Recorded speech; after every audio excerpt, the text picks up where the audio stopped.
Salut tout le monde, j'espère que vous allez bien. Aujourd'hui, nous commençons une petite série de 6 épisodes par rapport à la série What If. J'ai voulu prendre les personnages qui, pas d'après moi, mais en fait, j'ai fait 6 épisodes avec des personnages qui ont l'air d'être assez importants dans la série What If. Et que, en fait, je voulais juste, en attendant que la série sorte, parce que je suis tellement hypée que la série What If sorte, que j'ai décidé justement de faire un peu de théorie et un peu d'affirmation par rapport à ce que nous avons vu des trailers de What If. Juste avant qu'on commence, ce matin, il y a eu un troisième trailer, entre parenthèses, une troisième petit TV spot par rapport à What If, ce qui m'a donné encore plus d'éléments à exposer. Donc, les vidéos sur What If que je vais faire dans les prochains jours sont par rapport aux 3 trailers que nous avons déjà reçus de What If. Si vous avez cliqué sur cette vidéo, c'est que l'histoire de Tony Stark et Killmonger vous intéresse et c'est parti!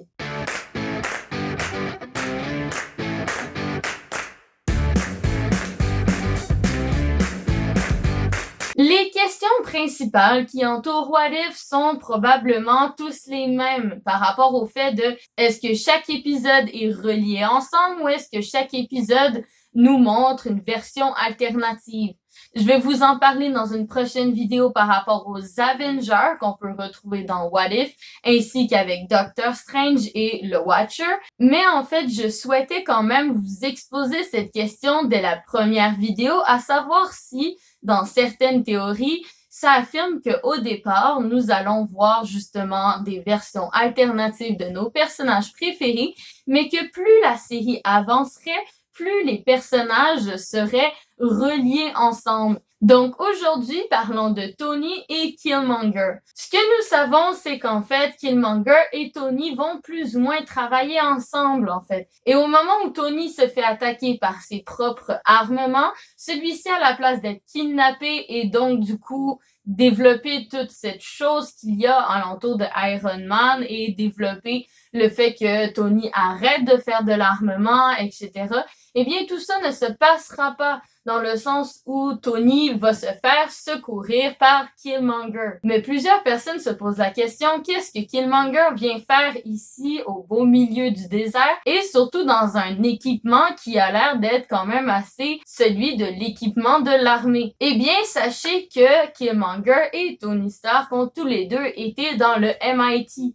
Et plusieurs théories supposent que Killmonger aurait décidé d'aller explorer un peu plus l'international et qui, au moment où est en train de remplir une mission, celui-ci a secouru Tony et comme on peut le voir dans le trailer, ils vont devenir potentiellement amis parce que Tony lui doit en fait la vie. Grâce à lui, il a survécu. Et justement, ça laisse à supposer que du coup, Tony ne deviendra pas nécessairement le Iron Man qu'on connaît, puisque celui-ci n'arrêtera probablement pas de construire des armements.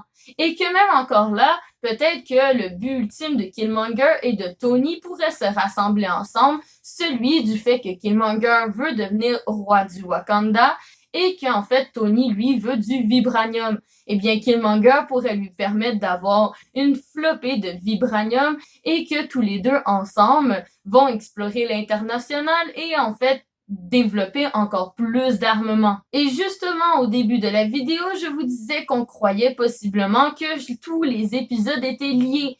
Eh bien, ça aussi, c'est quelque chose d'important pour l'histoire de Killmonger, dans le sens où nous voyons que T'Challa, en fait, ne deviendra pas Black Panther et qui va devenir plutôt Star-Lord.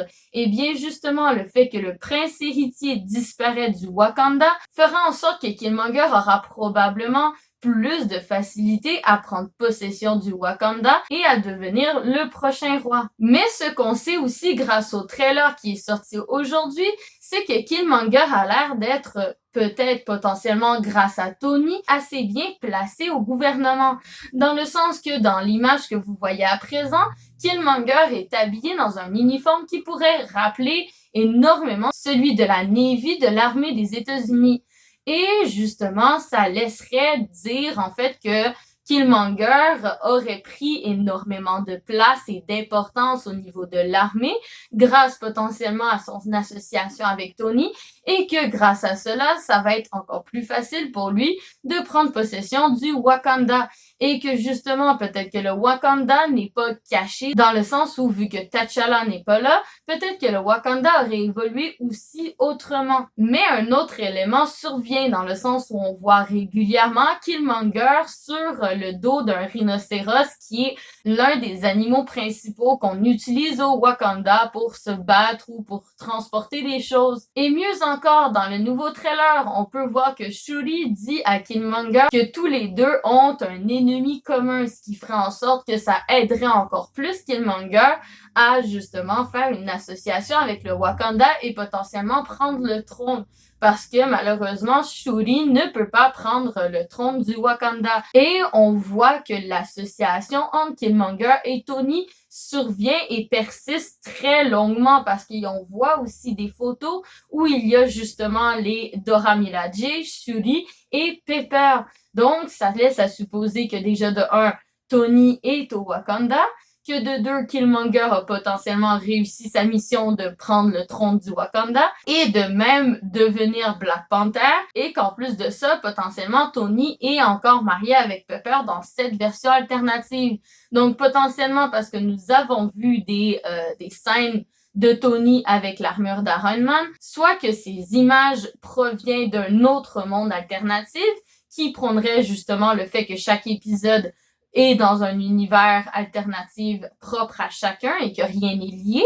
Mais on pourrait aussi croire que si on prend l'hypothèse comme quoi tous les univers alternatifs vont finir par se rejoindre à la fin de la série, on pourrait croire justement que Tony Stark, suite aux événements qui peuvent se passer avec Howard et Peggy qui devient Captain Britain, genre à la place de Captain America, eh bien, on voit notamment que Howard, dans cette version alternative, développe une armure d'Iron Man bien plus tôt que Tony Stark. Donc, ça laisserait à supposer que Tony Stark, à la place d'avoir justement arrêté l'armement, aurait justement aidé Killmonger, aurait continué ses recherches dans l'armement et qu'il aurait découvert les vieilles recherches de son père sur Iron Man, sur l'armure d'Iron Man, et que celui-ci aurait développé l'armure par la suite et serait devenu pas Iron Man au niveau des Avengers, mais quand même posséderait l'armure de Iron Man. Et justement, un peu plus tôt dans la vidéo, je vous racontais qu'on voyait Pepper, Shuri et les Dora Milaje se battre contre quelque chose. Eh bien, ça laisse à supposer que les événements qui ont lieu justement avec Tony et les autres arrivent beaucoup plus tôt dans l'histoire de la MCU parce que Shuri est encore une enfant, n'est pas un adulte. Donc, le fait que T'Challa soit kidnappé dans son enfance, eh bien, peut-être que ça laisse justement supposer que tous les événements liés au Wakanda seront complètement changés et que Killmonger avec Tony va pouvoir prendre possession du Wakanda beaucoup plus tôt que ce que nous avons connu au moment du film Black Panther. Mais par rapport à Tony, nous avons deux autres éléments qui ont été c'est des rumeurs qui ont plus ou moins été confirmées par rapport au fait que Tony va, dans l'un des épisodes, se battre contre Gamora. Donc, on est en train de se demander qu'est-ce qui peut se passer dans le sens où Gamora, en fait, dans certains morceaux du trailer, a l'air de faire partie des nouveaux Avengers, en fait, du groupe qu'on peut appeler les gardiens des multiverses. Donc, les Avengers n'existeraient pas vraiment dans cet univers alternatif, mais plutôt les gardiens du multiverse existeraient, créés par le Watcher. Et en fait, on peut voir clairement que Black Panther et Star-Lord et Gamora font partie de ce groupe. Mais nous avons eu la confirmation que Gamora et Tony vont se battre ensemble. Donc peut-être que potentiellement au début, ils seront tous les deux l'un contre l'autre et que potentiellement, grâce à un ennemi commun, que on parle justement dans la série, eh bien, ceux-ci vont plutôt finir par s'allier ensemble. Mais par la suite, si on prend l'option que chaque épisode n'est pas lié ensemble, on est en droit de se demander qui est le Black Panther et qui est le Star-Lord dans l'équipe des Gardiens des Multiverses. Je vous expliquerai plus en détail qui est justement les Gardiens des Multiverses, mais si on se fie sur le fait que ceux-ci ne sont pas liés les uns envers les autres. Potentiellement, Killmonger et T'Challa ne seraient potentiellement pas dans ce groupe des gardiens des multiverses. Mais je crois fortement que ceux-ci en fait partie et que les épisodes sont plus ou moins liés les uns avec les autres. Mais il y a aussi un autre élément qui vient mettre en fait de l'ampleur à la situation. Rappelez-vous, c'est grâce au moment où Tony justement a eu l'accident dans le désert et par la suite a été kidnappé par le groupe qui utilise ses armes, que celui-ci se voit donner son faux cœur, en parenthèse, pour lui sauver la vie. Eh bien, justement, si ce moment n'arrive pas, parce que Kill a sauvé Tony, eh bien, celui-ci ne possède pas, justement, ce cœur artificiel qui lui permet d'être en vie. Donc, ça laisse à supposer que, en fait, tous les événements reliés à ceci, reliés à tout ce qui est alentour de ce faux cœur, tous les événements, en fait, toute la peur de Tony, tous les événements dans Iron Man 2, dans Iron Man 3, eh bien, tout ça n'arriverait pas. Donc, la vie de Tony est complètement différente. Et il resterait dans un stade un peu du Tony qu'on a connu, qui est un peu snob et qui se pense vraiment très très bon. Et non pas avec le Tony qui est un peu plus humain et un peu plus anxieux et qui essaie de manager tout ce qui se passe avec les Avengers et de rester le plus rationnel possible. Le Tony qu'on connaît qui finit par se sacrifier pour le bien de tout le monde. Mais il y a aussi une autre rumeur qui a été confirmée, comme quoi on verrait potentiellement Tony, en fait, aller sur Sakaar. Pourquoi est-ce que Tony aurait besoin d'aller sur Sakaar? Est-ce que cela est lié avec justement Killmonger et leur mission qui se sont faites tous les deux?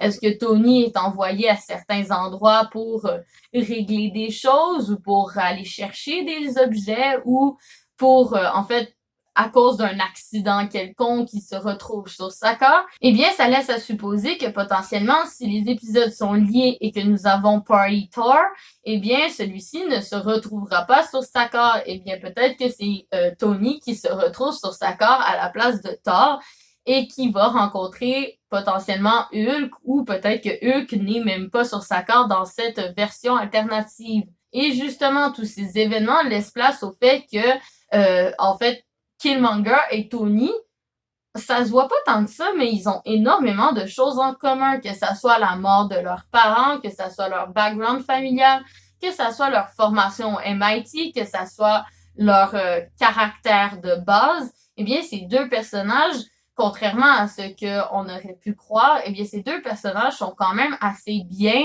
ensemble au niveau de justement de l'exploration de ce qu'ils pourraient faire en tant qu'équipe ensemble. Mais la question persiste, même si je crois d'après moi que Kill et Tony resteront quand même du côté plus ou moins gentil de la médaille, certaines personnes osent croire que potentiellement celui-ci serait du mauvais côté de la médaille et qu'il serait plus ou moins méchant, mais que face à une entité encore plus forte qu'eux, eh bien, ceux-ci seront obligés de faire équipe avec Shuri, faire équipe avec le Wakanda, faire équipe avec Thor, Gamora et les autres pour potentiellement, eh bien, affronter cette personne. Eh bien, l'histoire regroupant ces deux personnages est assez intéressante et je crois, d'après moi, est quelque chose d'important pour la suite des événements dans What If, en fait, dans la série. Mais si on prend le fait que Tom Hiddleston a affirmé que potentiellement la série What If serait plus ou moins liée avec la phase 4 de la MCU, peut-être retrouvons-nous quelques éléments en fait de la série, quelques personnages de la série animée se retranscrire en live action dans la suite des événements au niveau de la guerre des multiverses de Kang et compagnie. Donc, dites-moi en commentaire ce que vous en pensez et quel est votre personnage préféré dans la version What If. Je vous laisse là-dessus, mais surtout restez connectés pour la suite des épisodes reliés à la série What If qui arrivera dans les prochains jours. Et je vous fais des gros bisous du Québec!